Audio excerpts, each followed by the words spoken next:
Hello friend, সবাই কেমন আছেন? আশা করি সবাই ভালো আছেন। সবাইকে ঈদ মুবারক, ঈদের অনেক অনেক শুভেচ্ছা এবং অভিনন্দন। তো আমরা এখন নামাজ পড়তে আসলাম মণিপুরের একটা মসজিদে। তো এটা হলো মসজিদ, তো অনেক সুন্দর মসজিদ। আমরা আসলাম এখানে, তো আজকে নামাজ হবে। তো এটা মসজিদটা আর কি, তো অনেক সুন্দর মসজিদ, অনেক লোক, অনেক ভিড় হয়েছে।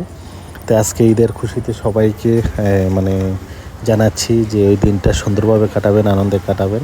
তো ব্লগ তো আসতে থাকে, কিছু না কিছু দিতেই থাকি, তো আরও আসবে।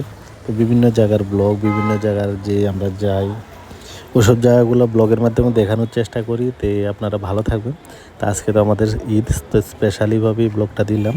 তো যে নামাজ পড়তে গেলাম আর কি, তো এটা মসজিদটা তো দেখেন অনেক সুন্দর, তো অনেক ভালো লাগলো। তো আমরা ওইখানে গিয়ে, তার ভালো থাকবেন, সবাই সুস্থ থাকবেন। তো বিভিন্ন জায়গার যে কিছু ব্লগ দিই বা কিছু দিই, তো ওইগুলো দেখবেন। আর যদি ভালো লাগে তো ওই চ্যানেলগুলোকে ফলো করে পাশে থাকতে পারেন। আর যারা যারা এটার সাথে এখনও যুক্ত হন নাই, তো যুক্ত হয়ে যাবেন। তো এখানে নামাজের স্টার্ট হয়ে গেছে, এখন নামাজ হবে। তো আমরা এখন আছি মসজিদের ভেতরে, এই যে ভিতরটা, মসজিদের ভিতরে।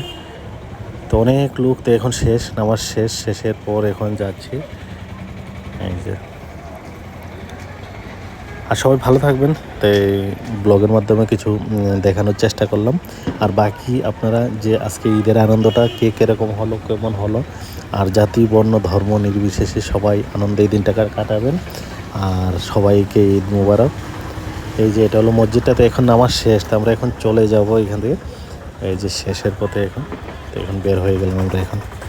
ঠিক আছে, তো ভালো থাকবেন, সবাই সুস্থ থাকবেন। আজকে তা আমরাও ঈদের আনন্দে সবাই খুশি।